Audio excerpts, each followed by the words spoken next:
friends and families around the world, and welcome to another episode of Our Girls Play Hockey. I'm Elias, joined by my good friend Hayley Scamurra, and today we're diving into one of the most requested topics. I'm not kidding about that. This is one that we see come up all the time, but it's one of those topics that's rarely discussed, and it affects almost every player and family at some point. So no matter where you're at on this, it's not even an issue, this topic. Listen to this episode. This is one of those, I'm telling you, people want to know more about it, which is body image, confidence, and the evolving definition of strength in girls hockey. And we're going to discuss strength training myths to nutrition misconceptions to the pressures of social media and how it affects everybody. And we're going to break down how we can all help young players see themselves as strong, capable, and confident athletes, which is, again, far more important than I think anyone realizes, talks about. That's why it's important to have these conversations. And remember, Hayley's lived this journey firsthand at every level, as a player, as a coach, as a parent, and as a dad of young kids myself. I know this is a topic that isn't discussed enough because I don't discuss it enough, but I know it matters, and it matters deeply to families everywhere. So let's get into it today. Hayley, I'm glad you're here.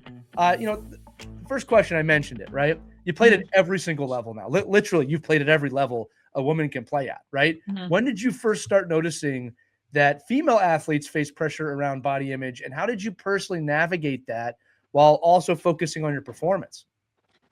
I remember even when I was in like middle school, I would say, I always felt that like my body type was different than like the average girl. I'll never forget like trying to try on jeans for the first time. I could not find jeans that fit me, and it was the most infuriating and like sad process.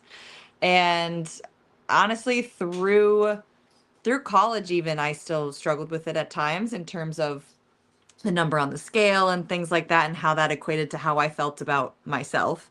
So honestly, to this day, even I don't even weigh myself. Like, I don't look at the number. It's all about how I feel. In terms of on the ice, in terms of off the ice, I base it solely off of that feeling. And I don't worry about the number on the scale. No, I love how specific that answer is, because it really isn't that complicated, right? At the end of the day, of how you approach it. One thing I do want to bring up, we talked about this a little bit in the pre-show, is, perception is so important with this topic, right? Whereas male, female, you're all going to perceive this a little differently. And the reason I kind of said what I said in the open about myself is that, you talked about fitting jeans, right? Well, most people I know, most guys I know, we don't care, right? Like, just give me the pants and I'll put them on. Yeah. And I think it's important that we kind of acknowledge that, like, okay, well, that's just my perception. It's not how it is for everyone. I never growing up would have thought about what you just said about these pants don't fit me right. And I'm conscious about that. And, there are certain, and again, this is always changing, but there are certain things about, oh, well, what weight are you? And what does that mean? And what body shape are you? Like, these are things that I don't want to limit to just young women. I don't think it's fair, but these are things that, to be, young women do deal with, and some young men as well. Correct? Oh, for sure. And you see it in the media all the time. I think especially with women, like their body types being put up there, like, oh, they should lose weight, or there's a myriad of social pressures, I think, that females are under that the male counterparts don't fully understand. Yeah. And those are hard to navigate, especially for younger kids, especially with social media nowadays. It's so much easier to do the comparison trap. And I remember there was like a thigh gap thing that girls would always do, like, oh, there's space between my thighs. And I remembered like not having the space because I had thick thighs because I played hockey. Like, and that was always something that I struggled with as well. And honestly, even same with my arms. I had very like defined arms, even as a kid, like a 5-year-old kid. I had very muscle arms. Like, people asked my parents if I worked out, but that used to be something I was self-conscious about as well, because it was seen as a male trait. And now I've learned to embrace it and embrace how strong I am and how it helps me in hockey, helps me in life. And now I see it as beautiful, but there was a time where I didn't. And that was a hard thing to navigate without other role models to kind of look to. So I have to ask this again. I'm a little bit off the rundown here. I'm sorry about this. You had said that right, the way you looked maybe didn't match what other people. You don't need to be specific on this, but who in terms of like people, that pressure had to come from somewhere, right? Mhm. Was it Mhm. was it friends? Was it family? Was it teachers? Because I it can come from a lot of different directions. I think sometimes people don't even Mhm. realize they're doing it. But so Yeah. let's a specific example of like, well, you Yeah. have manly arms. Like, Yeah. I don't even know. This is me. Like I know what you mean by that. That's not something I think about typically Yeah. myself, right? That pressure comes from somewhere. I also Mhm. think too. I'm going to say this. I think sometimes people say things jokingly and Yeah. really don't realize how painful it can be for someone. Um, Yep. Again, quick example of that I know Yeah. I changed in myself was when I was growing up. It was very popular. A lot of the dads listening are gonna know what I'm talking about. Say, hey, don't be a girl. Don't act Mm. like a girl. You're Mhm. playing like a girl, Mhm. right? And as I got older, I started realizing this is really wrong. Mhm. Like I'm equating being a girl with weakness, Right. and I'll be blunt, and I don't care how anybody takes this. That could not be further from the truth. Right. Typically, quite the opposite, actually. Yeah. All right. So I'm just using that as an example because Mhm. I know there's people who still say what I just said, and I Mhm. can tell you until they've heard this, they never even thought about it. Is oh, okay, that's a point that he's Yeah. making. So that pressure, right? Mhm. Where can that come from? I think for me, it came from kids at school. I think that was commonplace. I was also comparing myself to other people, so it wasn't necessarily things they said, but it was also just me looking and not really seeing other girls like me, and kind of equating that to that reason. Right. I would say, I trained a lot, like my dad trained me a lot, and we focused on like uh, the number sometimes for the weight, and I think that affected me as well. And um, it wasn't anything, he never said it in a negative way necessarily, but it was enough where we were trying to get it down to a certain number, but there was no reason to get it down to a certain number. This was probably more so in high school going into college, I would say. Right. And that was difficult for me to navigate because I equated the number with how good I would be on the ice when it wasn't related. Right. It all has to do with your fitness level and all, like, it doesn't, how you looked didn't equate to No, I how you were on the ice. So, and but yeah. I equated them, and it was difficult to navigate for a bit, Well, and well, that's why to this day I still don't use the scale. look, believe it or not, as a former player, I can relate to that one because Mhm. when I I played in the Neanderthal level era, as people used to call it, but like 6'5", 220. Mhm. That was Mhm. yeah, you got to be 6'5", 220. Um, and like just think about this from both times. Like I'm 5'11", so six Mhm. five is not going to happen, unfortunately. And then 220, I got 215 at my peak. Mhm. Okay, but it's like there was so much focus on that. And as I Mhm. got older and the game changed a bit, it wasn't about the weight or the height. It was about, like you said, I just want to feel strong, Yep. whatever that means. And I want my strength to apply to what I can do on the ice. Mhm. Period. It didn't matter how big my biceps were, which we all know Yep. biceps barely do anything for you anyway, right? But it was okay, where's the strength coming from? I think that Mhm. in the terms of this conversation is so important for everyone listening of that is infinitely more important than whatever stat you've been told. Yep. Okay. And listen, good genetics are good genetics when it comes to sports. All Yes. right, but you have no control over those genetics, right? Mhm. I mean, if you're serious about playing, you're gonna have to live with what you got, no Mhm. matter what side of the thing you're on that. One other thing I want to bring up, someone who's really championing this right now is Alona Mar from USA Mhm. I was Rugby. gonna bring her up. Yeah, Yep. I have loved her journey because she's breaking every mold Mhm. about how you're supposed to look, and she's doing it in a way of I don't really care what you think. And Mhm. again, for those of you who don't know her, obviously she plays for USA Rugby, so I'm going to kind of say she looks like a football player, right? Yeah. Like She's strong. she is a super strong woman, and she's Mhm. celebrating that Mhm. and is breaking the mold. And I think that that's someone we should be celebrating too Mhm. in terms of this conversation. Anyway, I'm sorry if you wanted to bring her up, please talk about her. I didn't mean Well, to. I did, and I was Yeah, also gonna bring up Victoria Garrick Brown. She's another yeah, person I follow like a lot, because I just love the way she talks about body image and how she shows the pictures of like this is how you can alter how people alter themselves to look this way, and like this is what I actually look like relaxed, and her like side by sides with that I think are huge, especially in the age of social media, yeah. where you can see how people can so easily alter how they look, whether that's Photoshop, whether that's how they're posing. Um, And so it's really refreshing to see someone be real about it. And then with Alona, like for me, I related to her a lot just because she's super strong and like, and I always felt like things she says, it just resonated, it clicked. Yeah. And it's just really refreshing to see that and to be able to relate to someone who's in that light as well. Yeah, and I love how it started with her just celebrating rugby at the Olympics. Yep. It's turned into something so much bigger, Hmm. which is great. It's a great example for those of you listening to this episode of in addition to Hayley, obviously, someone to check out. And in terms of your friends that made fun of you, I mean, I guess you're getting the last laugh on that now because you're a Yep. podcast host and a professional hockey player, Olympian. Right, of course. Priorities. All right. It's funny. If you listen to our mailbag episode recently that we did, we talked a lot about how Hayley is a very physical, strong player, and that's her style of hockey.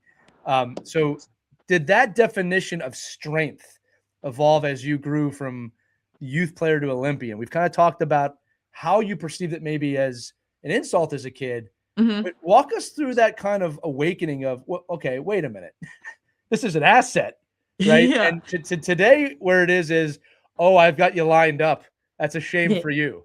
You know what I mean? Again, you saying one more thing. You said in our previous episode that, I get in the game by getting a hit. I get in the game by being physical. Like that's where you're at now. Yep. So talk us through that evolution. I would say I maybe noticed it was a strength of mine, to be honest, probably when I started playing girls hockey, because before I was in boys hockey and I had to be physical to survive. It wasn't necessarily like I was overpowering everyone out there. It was more like I could hold my own. I could dish it out, but it wasn't necessarily like super obvious, right? When I first went into girls, I was getting so many penalties for body checking because I was like so much stronger than all the other girls. And I think that's kind of when I realized that like this is a huge strength of mine, my strength. And then going through the college process, like seeing that teams liked that part of my game. And then in college, it was also a huge asset for me and why I was so successful and each step since. And wherever I go, like that's the number one compliment I'm getting from teammates or from coaches is like, we love your strength. We love that you can outbattle like everyone you're up against. And so I think it just kind of gradually became something that I was like, became more and more like ingrained in me that like my strength was a beautiful part of me. So that's a great answer. I love the way you just said that too, Hayley, because in your position, you've turned something that was essentially an insult into what makes you who you are as a hockey player. I mean, like without it, you're not probably where you're at. Yep. And that's not a shot at your drive or anything like that. It's just that's an asset of who you are. I mean, that's really amazing when you think about it. You're making me think of a quick story. Many of you know I coach a women's national team. And I have one player I'm thinking of right now who is incredibly strong. And I think I've mentioned this to you off the air about how she is unbelievable at creating time and space with her physicality. And I told her that, and she had never been told that. Now I'm not patting myself on the back. What I'm saying is I was shocked because it was so obvious to me, right? Yeah. I was shocked that no one had told her that. And there was actually a mild bit of apprehension I could see when she said, well, what does that mean? Like, what does that mean about me? and I'm like, none of this is a judgment on you. I'm telling you that this is an asset that you have. Yeah. And it made me think for a minute of, wow, none of her coaches have ever, there's no way they didn't notice it. There's no way. Yeah. All right. Yeah. I mean, if they're serious coaches, there's no way. They just never said it. Yeah. I don't know. It's not a question there or anything like that. I'm just reflecting as a coach right now on things that I see that I think about. Like we have to be able to tell players things because you never know if they've never been told that. Right. I've said this even coaching pro. There's things I think to myself, oh, they have to know that they're pros, and you tell them and they've never been told ever. To be honest with you, Leah, I don't know if anyone's ever explained my game the way you explained it. So I think it's also a testament to like how you phrased it, kind of like clicked. And I was like, oh, that's like a nice way of putting it. Because I've been told different variations of it, but in the way you said it, I was like, that's really nice. I like that a lot because it shows the impact I have for my teammates. It's not just what I do; it's what I do for my teammates. Well, and that perspective was huge. Well, Haley, that you paid me. I'm blushing here now. Okay, because you're paying me a compliment, making me believe I can coach in the PWHL too. Which is nice. No, but well, first off, look, I really appreciate that, and I'm a very team oriented person. So, and you've mentioned this before. I always look at it of how are you complementing each other, right? Yeah. Because a goal scorer can't score without a great passer, and a passer can't score if they don't have time and space, and you don't get the time and space if you don't have a reason to create the time and space, Right. And on the other side of it too, it's like goalies aren't great unless they've got defensemen, Right. So I really appreciate you said that, and maybe that's something we all need to do a little bit better, is describing that things. I mean, or I could just call you a goon, just call you what you are. No, really, you threw me off there. Thank you for that compliment. That means You're a lot. welcome. Okay, we'll move on to the next question now before I start judging myself. There's still a myth out there, and this is an important one for. I'm going to say this too for everyone, but specifically the dads out there. Okay. There's a myth that strength training will make girls too bulky. Okay. What's the truth about how female athletes can train, safely and powerfully? And is there I don't know the answer, right? Is there a too bulky? What does that even perceive, become when I say it? Yeah. I think it's the most common one I get, especially with female athletes. They're like, I don't want to do more squats. I don't want to get bulky. And to be honest with you, it's just your body type. I know so many girls who they have like skinnier legs, skinnier arms, but they are so strong and they train all of the time. But their genetics, their body type is that. And so they will physically not get bigger than that unless you actually took steroids. To be honest with you, that's probably the only way you could actually get too bulky is if you like took illegal And drugs. it would be obvious too. And it would be obvious, exactly. Like that's just it's what your body type is. And so no, you cannot get too bulky by working out. It'll be whatever your body is able to get to, if that makes sense. No, it makes a lot of sense. And I just, again, I think if you're using the words too bulky, right? I think what you're doing now is you're diving into those social things that Yep. people say, right? Like, Yep. I'll talk about this probably again in the episode, but when I talk to my kids, and I'm not limiting this to just my daughter, Yep. I talk about being healthy, Mm-hmm. right? Like, what does being healthy mean? And obviously that's nutrition, but it's also like, yeah, you got to be physically active. You got to work out, right? Also breaking another stigma, or I would hope most people know this, but going back to what we just said about me, you don't tell people they don't know. There's a difference between being bulky and being strong. Yes. Okay.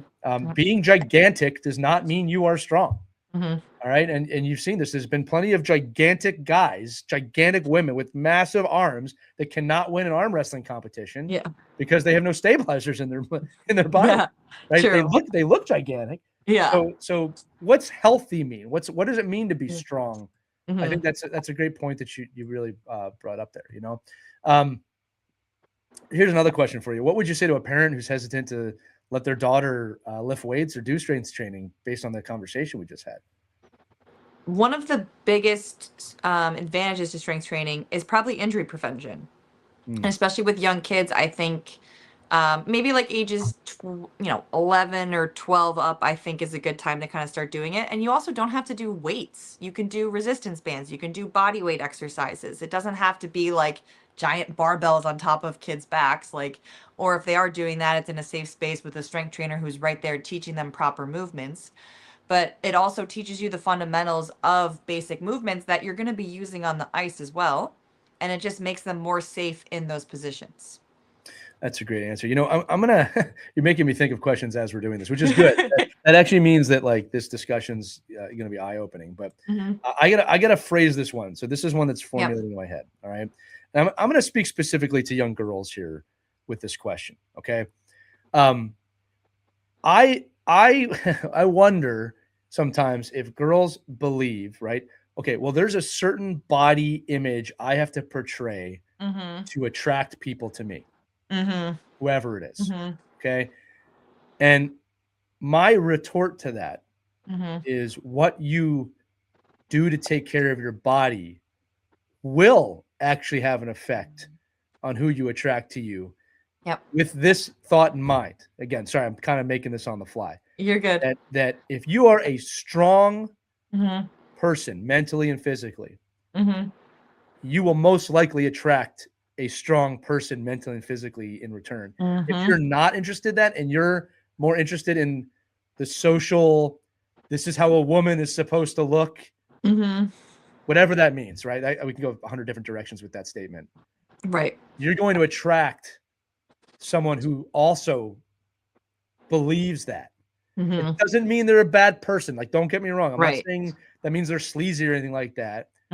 But when at least for me, right, growing up, I can say this: if I saw a woman who was strong and took care of herself, took care of her mind, that told me something, and that Yep. kind of is what I guess I was looking for. I don't know what else to say, right? I think my wife kind of fits into that, right? So my point is like, it's about you having confidence in yourself to create what you want to come at you.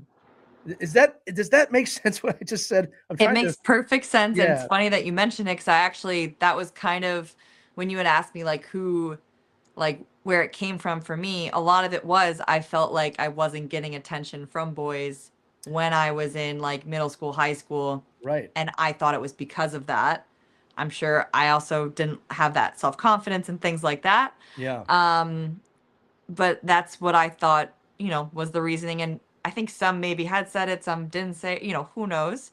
It's honestly stuff I don't really even think about anymore. It doesn't even cross my mind. Right. But it used to all the time. And that was like a factor that I had thought about for sure. And I'm sure there's other young girls listening to this who have felt similar. Well, and I gotta say this too, like, guys are exactly in the similar boat. Right. Now when I said about the pants before, I meant, but when it comes to like how we look, we're super self-conscious at that age for the exact same reason. And I think that brings up this point. See, now I know where I was going with this. You helped me discover it. Is that at the end of the day, especially in those kind of middle school, high school years, specifically the middle school years, I think everyone's kind of afraid. Yep. Okay. And I think that we don't talk about that. Right. And the truth is, especially if you're a young kid listening to this, boy or girl right now, I think that all of the apprehension is actually inwards. Like the thoughts that you're having, and you can comment on this too, Hayley, like the self-consciousness, that's the word I was trying to find, is all on you're doing that to yourself. You know why? Because every kid's worried about themselves. Even if they're making fun of you and judging you, that's just a sign of insecurity that they're worried about it too. Right. So I think with that statement, like a lot of this stuff is made up, right, in our own minds. Right. Because I'll tell you right now that I remember, again, we're talking a long time ago, but I remember worrying about what girls would think about me or what people would think about me, my friends. Like, do I look stupid? Do I look dumb? And the truth is, I don't think they really cared because they're too busy worrying about what they think other people are thinking about them. And like for the kids listening, you get a grip on this. It can change things, because if you can stop caring about that, the trajectory suddenly changes, right? Like, I don't ever want my daughter to think she has to look like, pick the celebrity. Right. Look like you. Just look like you. Now, I'm a grown adult now saying that. 16-year-old me would not have said that. Okay. Right. I wouldn't have known what to say at that time. So I'm only bringing this stuff up here because it's an incredibly complicated, chaotic space. Yeah. Right. And like, we don't have these discussions. Right. And that's why we're having it today. So sorry, it wasn't a question there. No, it's a psychological phenomenon, right? Like where you think everyone's looking at you, and it's like in reality, everyone's so worried about themselves, they're not even looking at you. And when I learned that, I was like, that is lovely. That takes all the pressure off. So I'm not even gonna bother worrying about this, Yeah. There's a really fun phrase that I love, which was, you spend the first third of your life worrying about what other people think. You spend the second third of your life not really caring what other people think. And then in the final third of your life, you realize nobody really cared to begin with anyway. Nope. Right. And so I joke, like, I'm trying to get to that mentality before the last third of my life. Yeah. Right. Start living that now. Yeah. Because it behooves you to do that. Okay. We kind of alluded to this question, which is good. We talk about your online community. You coach and mentor so many young players, right? What are some signs that a player might be struggling with confidence or body image? It's a really great question, because we're talking about what's going on in the head. But how can a coach, a parent, a friend, maybe identify, oh man, there's some self-consciousness going on here that maybe I can have a discussion or not a discussion, right? Sometimes it's not the right thing to talk about. That's true. It might be a hard thing to tread on, because like even just bringing it up could be a trigger in and of itself, right? But maybe if they're just spending a lot of time on social media or based on who they're following, maybe if they're liking a lot of pictures of people with like what's the word I'm looking for?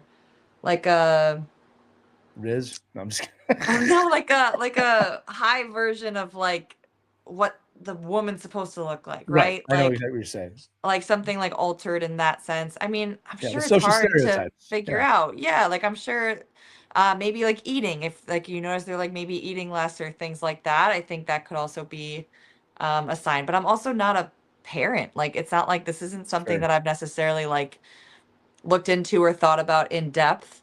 I mean, I think for myself, it was more so like the struggles with finding clothes that fit me. It was the struggles with people at school. Um, but I was pretty open in talking about that with my parents. Like we had a very Yeah, open dialogue, I would say. Like, especially like me and my mom, like we were extremely close and she was the person I was with in the dressing room sad about not fitting into jeans, right? So it's like she was aware of all the things I was kind of going through. So yeah.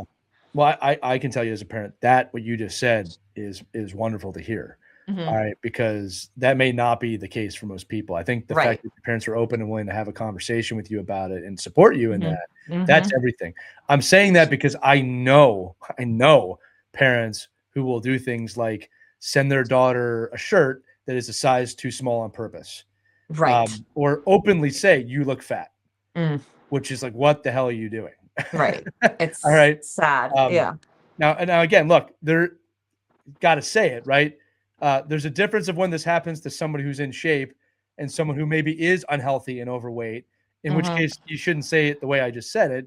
Right. But this comes back to health, Mm, right? Like I always say that because I do get asked this every once in a while about, I'll just say overweight athletes, right? Like hmm. they're just out of shape. And they go, can I do to get them to look better? And I said, well, I would not phrase it that way. It's how Right. can we get you healthy? How can Yep. we get you strong? Yep. Right? Because that might not look like you think it looks. Hmm. All right. Go look at a linebacker. Those guys are pretty fit. All right. Yep. They don't not look like it, but those guys can run Hmm. faster than you and they're 350 pounds Yes. and they can run faster than you. And I'm not kidding when I've seen it. Hmm. Yeah. It's terrifying. I don't know how anybody does that sport. Anyway, bravo to your parents on that one, Haley, because I think Hmm. that more people can do that. Um, I got the follow up to that also. We're talking about how do you help athletes when you can talk about it, reframe that mindset and focus on what their body can do Hmm. rather than how it looks. Again, I just alluded to that a little bit, right? Because how can I skate better? Well, you're gonna have to have big thighs if you want to skate Hmm. fast. It's like one doesn't go without the other, right? Right. So I think that's important. You got to reframe it in some way.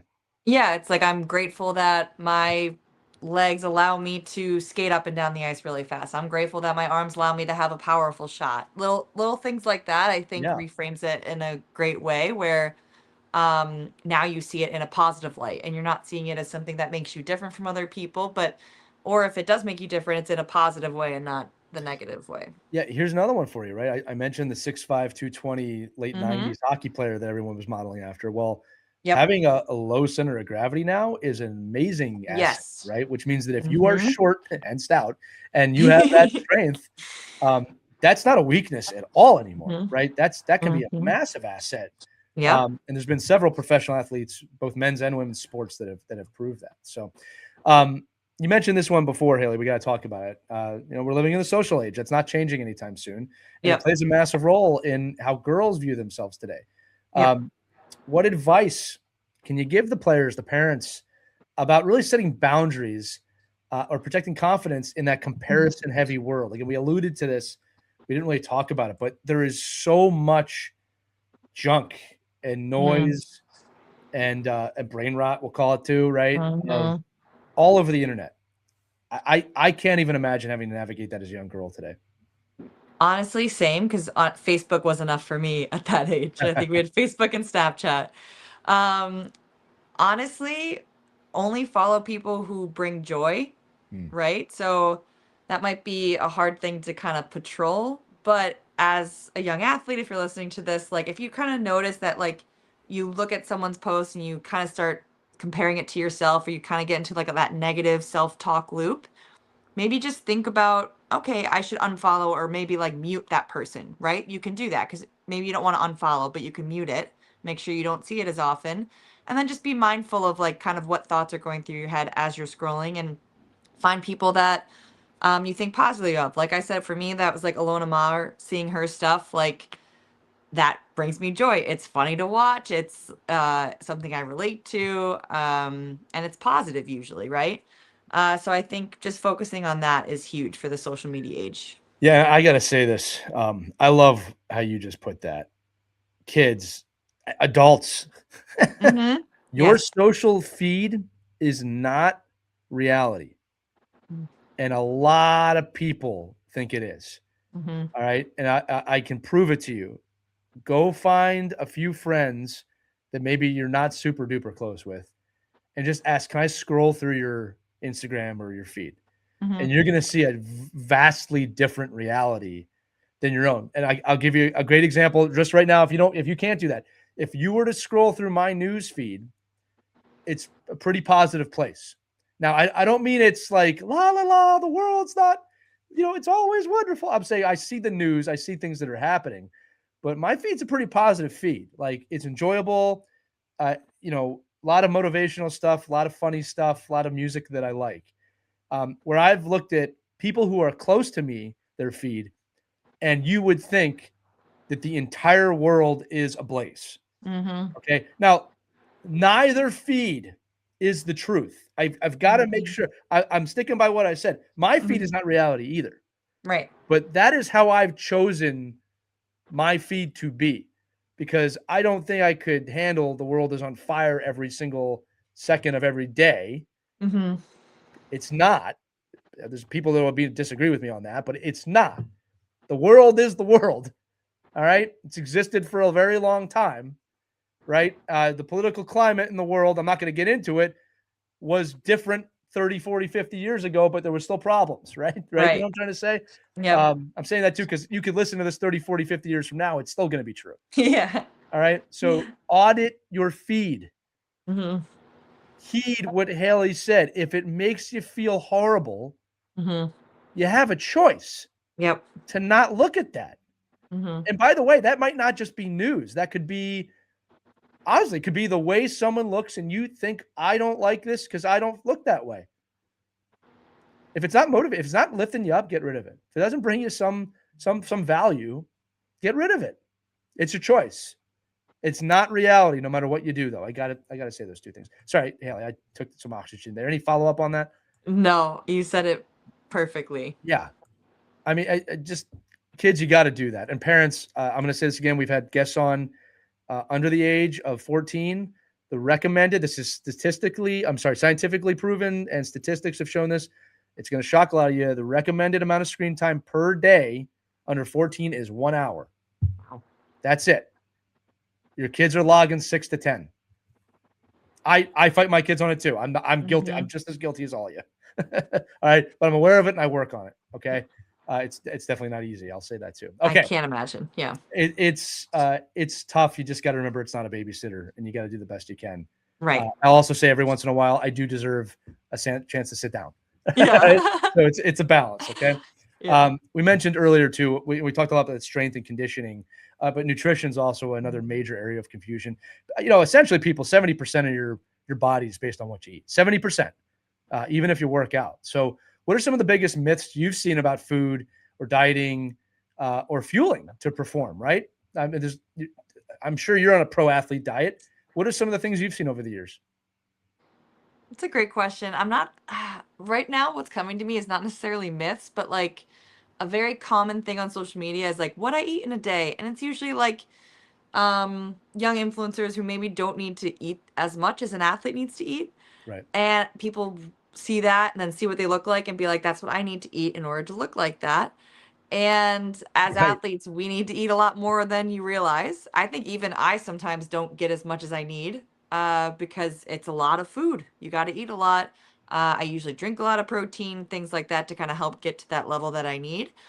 But I would say to just be weary of who you watch in terms of the nutrition aspect. Maybe watching more athletes and what you eat in a day. And even still, do what you need to do for your body and don't feel like you have to do exactly what they do to look like them or to perform like them. Yeah, and do the research, right? Yeah.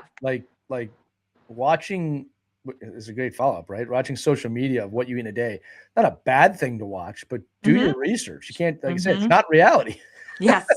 All right, you gotta look that up. I mean, let me ask you this, Daly. Was there ever a piece of advice that you got, like a best piece of advice about nutrition that you follow?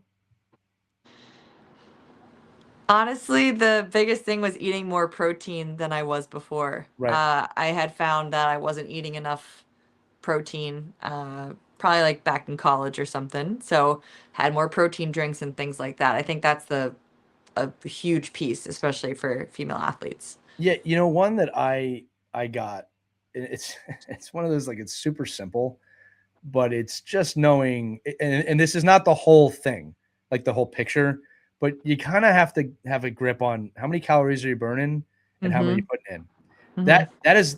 That simple equation solves a lot of your problems. All Mm-hmm. right. Again, if you're putting in more than you're burning, there are outcomes to that if you do it Mm-hmm. over a period of time. And you Mm-hmm. mentioned this, you made me think of this too, because as an athlete, I don't know if you know what your calorie burn count is a day, but it's probably Mm-hmm. 3 or 4 times a normal just everyday person Correct. going to work, right? So you have to replace those calories. Mhm. In fact, what's funny about pro athletes is you're actually far more in danger of dropping weight and Mm-hmm. gaining weight if you're not careful. For those of you who don't know, maintaining playing weight sucks.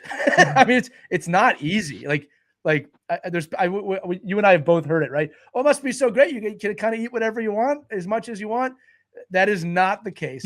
First off, cannot eat whatever I want. Yeah. Can eat what I have to eat. And again, when it's like, you need a certain amount of calories and you're Mm-hmm. not hungry, Mm-hmm. that's not fun. Right? It's not, you kind of have to walk around while you're eating, Yes. Yes. So anyway, that's the reality of being a pro. It's far better than some other aspects, some other Right. ideas, but I wanted to say that. Totally. Well, Lee, for you as a dad and a coach, what have you learned about how, adults can talk to the younger players about confidence or body image in a way that's like positive and maybe not as awkward as it could be? Yeah, that's a great question. I'll say that a lot of times, going back to what I said earlier, I focus on what does healthy mean, Mm, right? And I usually I use that word health a lot, right? Because especially with my kids, it's like, I want you to be healthy. mm-hmm. I never say healthy means you look like this. Mm-hmm. Healthy means you're healthy, which means you're Mm-hmm. eating right, you're growing right, especially at that age. Like, one of the lines I do talk to my kids about is, like, if you want to grow, you got to eat healthy. All right. And that's super true. I always use the fish in the tank, right? If you don't feed and malnutrition your fish, they're not going to grow. But if you put them in the tank and you feed them right, they're going to grow, grow, grow. All Mm-hmm. right. Not that the human anatomy is the same of that of a fish, but the idea is there. So, I talk about health a lot. The other thing too is that I provide a lot of information. Now, I'm blessed that because I've worked in the game for so long, I have a lot of that information where I have the resources. But I try and lead by example. Like I want my kids to know I'm going to the gym, I'm working out, I'm on the bike, I'm eating healthy. I'm very matter of fact, not in a praise me, I'm eating healthy, just, oh, I'm working out right now. Mm-hmm. Right. I want them to see that because I think they mimic the behavior that they see.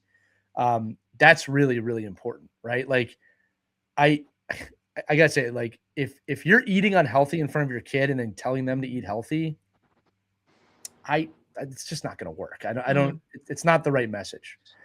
So I think that's part of it too. And then too, leading by examples. Look, my son's about to be 12. My daughter's 9. Next year, I plan to kind of start doing some more physical off ice, not weightlifting so much, but Mm-hmm. things to help them get stronger so they can get that habit. Like, if I want them to build the habit, I have to help them build the habit, right? Like, when they're younger, Haley, when you become a parent, you'll understand this. There'll be a lot of talk about the routine when they're 5, 6, 7 years old, right? They have to have a routine every day. Well, this is part of the routine, is we're going to be physically active in some form. Mm-hmm. And again, my kids are very active as they're hockey players, obviously. Right. But, like, let's get stronger. Let's do some puck handling off ice. Let's do something to stay active. And it can be as simple. Hell, I do this one all the time. Simple as a walk.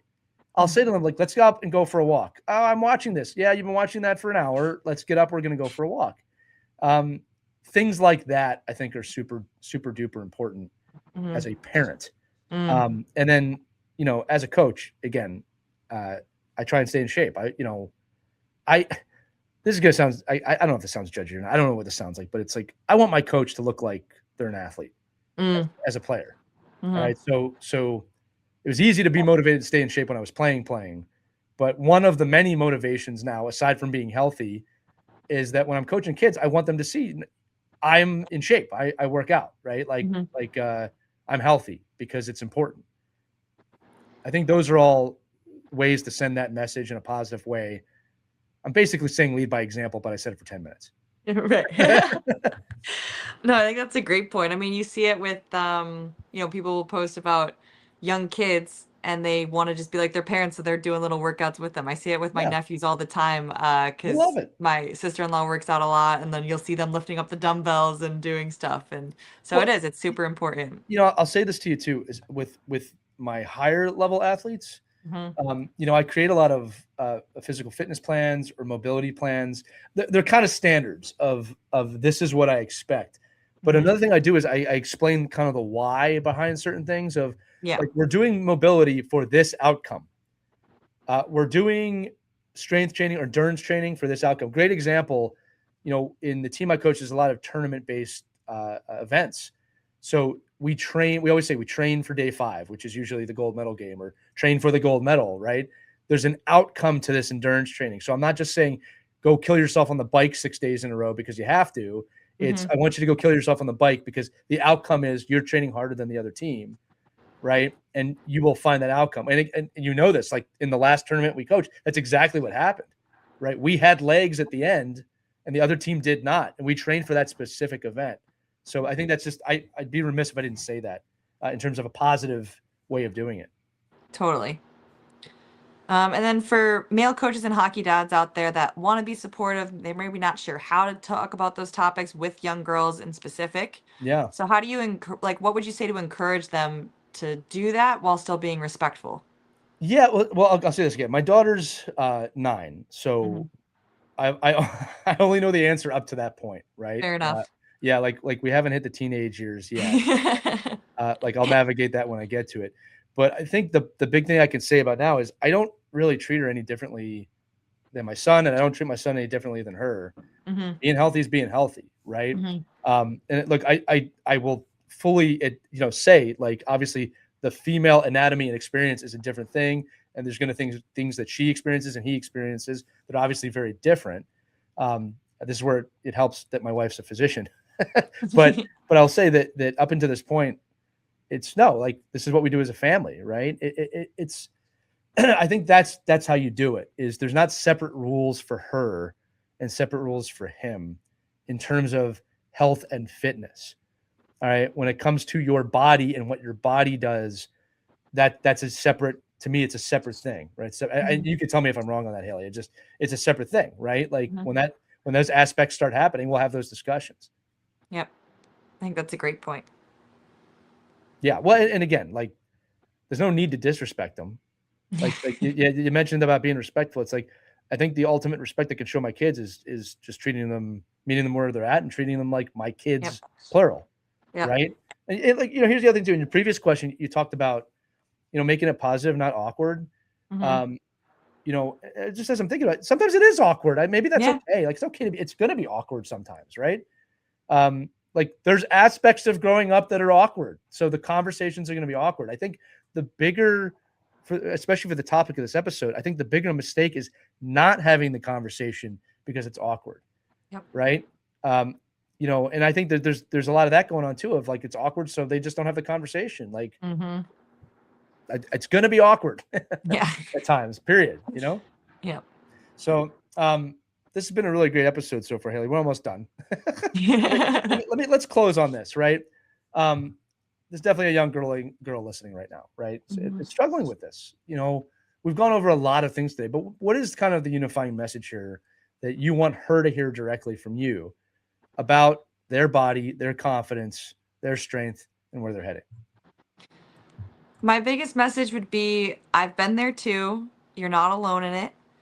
And to just remember that your body can do amazing things and to be grateful for every part of that, no matter what it looks like.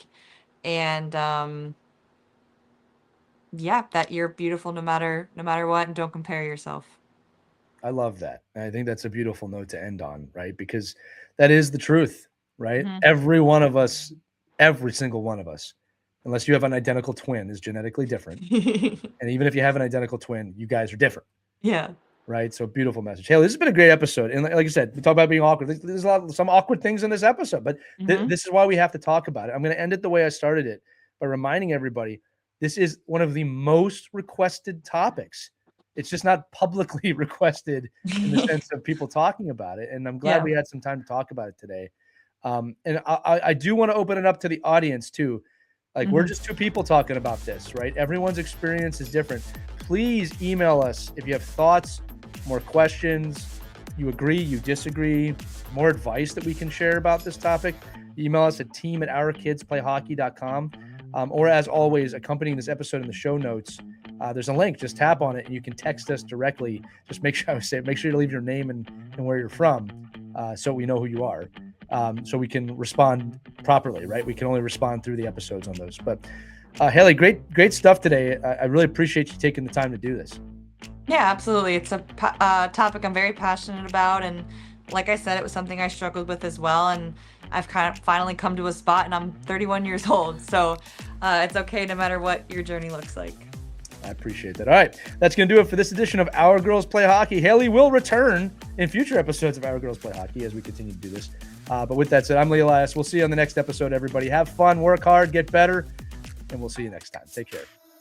We hope you enjoyed this edition of Our Kids Play Hockey. Make sure to like and subscribe right now if you found value wherever you're listening, whether it's a podcast network, a social media network, or our website, ourkidsplayhockey.com.